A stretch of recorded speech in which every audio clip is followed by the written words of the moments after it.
बिस्मिल्लाहिर्रहमानिर्रहीम। अस्सलाम वालेकुम नाज़रीन, उम्मीद है सब खैरियत से होंगे। मेरी दुआ है कि अल्लाह सबको अपने हिफ्ज़ व अमान में रखे ताकि आप ऐसे ही मज़े मज़े के पकवान पकाते और खाते रहें। जी तो नाज़रीन, आज हम बनाने जा रहे हैं स्ट्रॉबेरी मिल्क शेक, जो कि बनेगा मार्केट से बहुत बेहतर। जैसा कि स्ट्रॉबेरी का मौसम है, बहुत फ्रेश और ताज़ा स्ट्रॉबेरी मार्केट से मिल रही है, तो आप भी ज़रूर ट्राई कीजिएगा। बहुत ही मज़ेदार बनता है। स्ट्रॉबेरी को मैंने साफ़ कर लिया है, तो उसको हम जग में डाल देंगे। मैंने 350 ग्राम स्ट्रॉबेरी ली थी और अब हम इसमें शामिल करेंगे 2 गिलास दूध। दूध मैंने शामिल कर दिया है।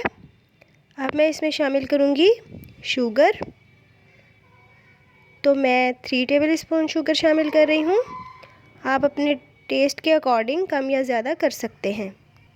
और अब मैं शामिल करूँगी फ्रेश क्रीम। फ्रेश क्रीम मैं 4 टेबल स्पून यूज़ कर रही हूँ और इससे मिल्क शेक का टेस्ट बहुत ज़्यादा इन्हांस हो जाएगा।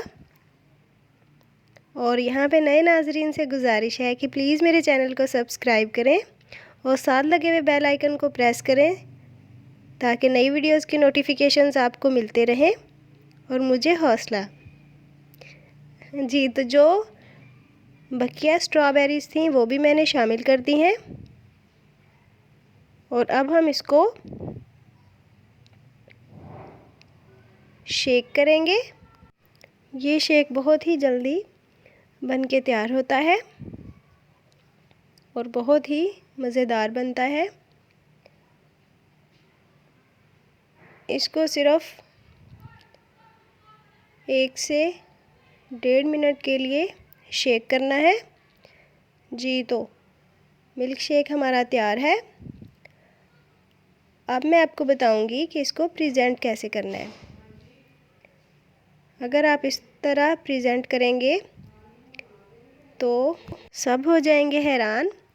तो सबसे पहले मैंने ग्लास के किनारे पानी में डिप किए हैं और उसके बाद शुगर को मैंने ग्राइंड करके पाउडर बना लिया था।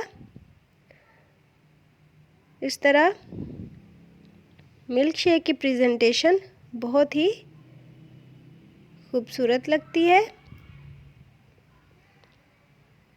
और मुझे यकीन है कि आपको भी पसंद आई होगी। ज़रूर ट्राई कीजिएगा। मुझे दीजिए इजाज़त। मुलाकात होगी अगली वीडियो में नई टिप्स और ट्रिक्स के साथ। तब तक के लिए दुआओं में याद रखिएगा। अल्लाह हाफिज़।